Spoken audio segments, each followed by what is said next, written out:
হাতত পৰমাণু বোমা লৈ সাজু ৰাহুল গান্ধী মাথু বিস্ফোৰণ কৰিবলৈহে বাকী वो एटम बॉम्ब है मतलब एटम बॉम्ब है फटेगा 100% সম্পূৰ্ণ তথ্য হাতত লৈ ভাৰতীয় নিৰ্বাচনী আয়োগৰ বিৰুদ্ধে সাজু হৈছে লোকসভাৰ বিৰোধী দলপতিগৰাকী দেশৰ নিৰ্বাচন আয়োগ ভোট চুৰিৰ সৈতে জড়িত वोट चोरी हो रही है और अब हमारे पास ओपन एंड शट प्रूफ है कि इलेक्शन कमीशन वोट चोरी में इन्वॉल्व है और मैं लाइटली नहीं बोल रहा हूं मैं 100% प्रूफ के साथ बोल रहा हूं হয় শুকুৰবাৰে সংসদৰ বাহিৰত সাংবাদিকৰ আগত ৰাহুল গান্ধীয়ে কয় যে আমি বাৰম্বাৰ আবেদন কৰাৰ পাছতো নিৰ্বাচন আয়োগে সহায় নকৰাৰ বাবে আমি বিষয়টোত গভীৰভাৱে খান্দিলো আৰু বিশদভাৱে অধ্যয়ন কৰি তথ্য প্ৰমাণ সংগ্ৰহ কৰিলো আমি যি পাইছো সেয়া হৈছে পৰমাণু বোমা বিস্ফোৰণ হলে ভাৰতত নিৰ্বাচন আয়োগক দেখা নাপাব মধ্যপ্ৰদেশ মহাৰাষ্ট্ৰৰ বিধানসভা নিৰ্বাচন আৰু লোকসভা নিৰ্বাচনৰ সময়ত বিসংগতিৰ লক্ষ্য কৰি দলটোৱে তদন্ত আৰম্ভ কৰিছিল বুলি বিৰোধী দলপতিগৰাকীয়ে সদৰি কৰে তেওঁ অভিযোগ কৰে যে ঠগ প্ৰবঞ্চনাৰে 1 কোটিৰো অধিক ভোটাৰক তালিকাত যোগ কৰা হৈছে ठीक है और आप सबको पता लग जाएगा जैसे ही हमने ये रिलीज किया पूरे देश को पता लग जाएगा कि इलेक्शन कमीशन वोटर चोरी करा रहा है किसके लिए करा रहा है किसके लिए करा रहा है बीजेपी के लिए करा रहा है ओपन एंड शट है नो क्वेश्चन हमें मध्य प्रदेश में सस्पिशन था लोकसभा में सस्पिशन था महाराष्ट्र में वो थोड़ा आगे गया स्टेट लेवल पे हमें लगा कि यहां पे चोरी हुई है वोटर एडिशन हुआ था 1 करोड़ वोटर्स ऐड हुए थे फिर हम थोड़ा डिटेल में गए हमने कहा देखो अब इलेक्शन कमीशन तो मदद नहीं कर रहा है तो थोड़ी ग्रैन्युलरिटी में जाना है गहराई में जाना है तो हमने अपना ही इन्वेस्टिगेशन करवाया उसमें 6 महीने लगे और जो हमें मिला है वो एटम बॉम्ब है मतलब एटम बॉम्ब है फटेगा तो आप इलेक्शन कमीशन आपको दिखेगा नहीं हिंदुस्तान গান্ধীয়ে সতৰ্কবাণী জাৰি কৰি কয় যে ভাৰতীয় নিৰ্বাচনী আয়োগত যি বিষয়ে এই কাম কৰি আছে আমি আপোনাক ৰেহাই নিদিওঁ আপুনি ৰাষ্ট্ৰৰ বিৰুদ্ধে কাম কৰি আছে এয়া দেশদ্ৰোহ जो भी ये काम कर रहे हैं ठीक है इलेक्शन कमीशन में जो भी ये काम कर रहे हैं right from the top to the bottom आप एक बात याद रखिए आपको हम छोड़ेंगे नहीं कुछ भी हो जाए हम छोड़ेंगे नहीं आपको क्योंकि आप हिंदुस्तान के खिलाफ काम कर रहे हो ये ट्रीजन है और कम इससे कम नहीं है ইপিনে কংগ্ৰেছ নেতা ৰাহুল গান্ধীয়ে ভোটাৰৰ তালিকাত বৃহৎ পৰিসৰত হেতালি খেলা আৰু প্ৰমাণৰ পৰমাণু বোমা বিস্ফোৰণ কৰিম বুলি কৰা দাবীক ভিত্তিহীন আৰু দায়িত্বহীন বুলি অভিহিত কৰে ভাৰতীয় নিৰ্বাচন আয়োগে আৰু কয় যে তেওঁলোকে এনে ভিত্তিহীন বক্তব্যক আওকাণ কৰে ৰাহুল গান্ধীয়ে সময়ত এতিয়া কেনেধৰণৰ পৰমাণু বোমা বিস্ফোৰণ কৰে সেয়া সময়ত হ'ব লক্ষণীয় তথাপি এটা কথা উল্লেখ কৰি থওঁ এইগৰাকী ৰাহুল গান্ধীয়ে মহাৰাষ্ট্ৰত 5 মাহৰ কম সময়ৰ ভিতৰতে ভোটাৰ তালিকাত 39 লাখৰো অধিক ভোটাৰ সংযোজন কৰা বুলি বিস্ফোৰক অভিযোগ তোলাৰ লগতে 2019 চনৰ বিধানসভা নিৰ্বাচন আৰু 2024 চনৰ লোকসভা নিৰ্বাচনৰ মাজৰ 5 বছৰত 32 লাখ ভোটাৰৰ সংযোজন হৈছিল বুলি অভিযোগ তুলিছিল 5 साल में जितने वोटर लिस्ट में ऐड किए गए थे उससे ज्यादा वोटर महाराष्ट्र में 5 महीनों में ऐड हुए हैं 32 लाख वोटर्स विधानसभा 2019 एंड 2024 के बीच में 39 लाख वोटर्स मतलब हिमाचल का जो पॉपुलेशन है वो ऐड कर दिया लोकसभा 2024 एंड विधानसभा 2024 के बीच में ये पहला सवाल है ये जो एडिशनल वोटर्स ऐड किए हैं ये हैं कौन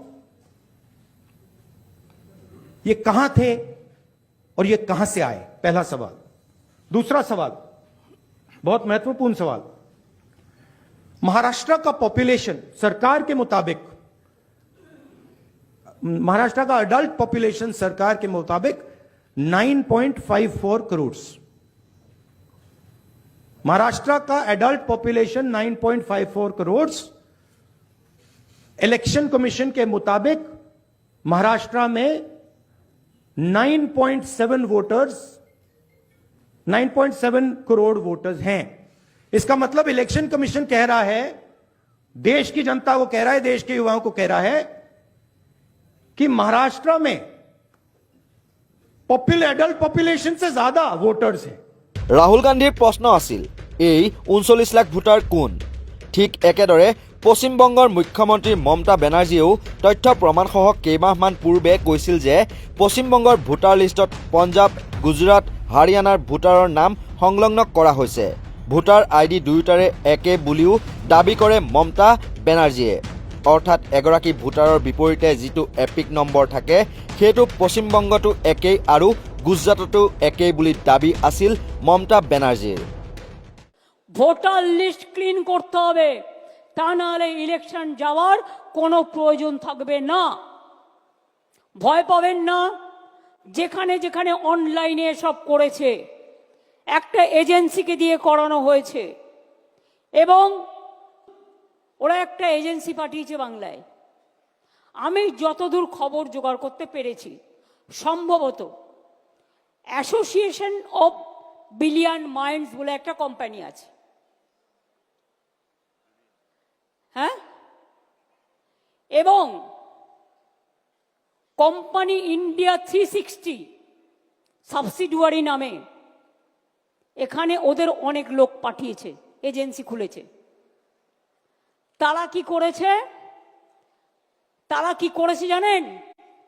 ডেটা অপারেটরদের কাছে কাছে গিয়ে কিছু এআরওকে সাথে নিয়ে, যদিও ইলেকশন কমিশনের আন্ডারে থাকে ভোটার লিস্ট তোলা, এদের অনলাইনের কারসাজিটা আপনাদের আমি দেখাচ্ছি। ফিল্ড সার্ভে করেনি, বাংলার লোক যাতে ভোট দিতে না পারে একই এপিক কার্ডে বাইরের লোকের নাম তুলেছে। তার মানে বাংলার লোকটা যখন ভোট দিতে যাবে তার ভোটটা বাইরে থেকে এসে সে দিয়ে দেবে। দেখুন, আমি প্রমাণ দিচ্ছি। সব মনে রাখবেন, এপিক কার্ডটা XYZ নামে যে ভোটগুলো তুলেছে এবং LPZ এরকম কিছু একটা আছে, এদের নামে তুলেছে। ধরুন একটা নাম, মুর্শিদাবাদে রানীনগরে বাড়ি, মোহাম্মদ সাইদুল ইসলাম। এর এপিক কার্ড নাম্বার যেটা আছে ওয়েস্ট বেঙ্গলে, তার সাথে কানেক্ট করেছে নাম সোনিয়া দেবী। তার বাড়ি কোথায়? তার বাড়ি হচ্ছে হরিয়ানা। এবার দেখুন, পরের পর মোহাম্মদ আলী হোসেন, রানীনগরে বাড়ি, তার সাথে নাম তুলেছে কার? মঞ্জিত। বাড়ি, তার নাম কি? তার বাড়ি কোথায়? হরিয়ানা। বানেরা বিবি, তাই রানীনগর, তার সাথে নাম তুলেছে কার? দীপক। বাবার নামও আছে, বাড়ি কোথায়? হরিয়ানা। তাহলে ওয়েস্ট বেঙ্গল ভোট দেবে না হরিয়ানা ভোট দেবে ওয়েস্ট বেঙ্গলে? বুঝতে পারছেন খেলাটা? মাথায় কিছু ঢুকলো? আধার কার্ড কেলেঙ্কারি করেছে, আধার কার্ডটা ওদের হাতে।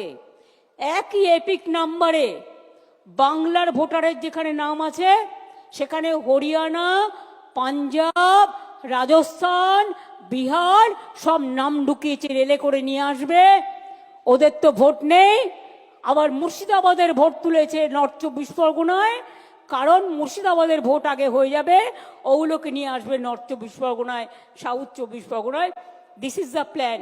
যদি প্ৰকৃততে এয়াই হয় তেন্তে ভোটদানৰ নামত যে এক ব্যাপক প্ৰবঞ্চনাৰ চক্ৰ জড়িত হৈ আছে বুলি নিৰ্বাচন আয়োগে কিয় মানি নলয়? কেৱল ভিত্তিহীন দায় সাৰিব বিচাৰিছে নেকি ভাৰতীয় নিৰ্বাচন আয়োগে? নিউজ ডেস্কৰ ৰিপৰ্ট, নৰ্থ ইষ্ট নাও।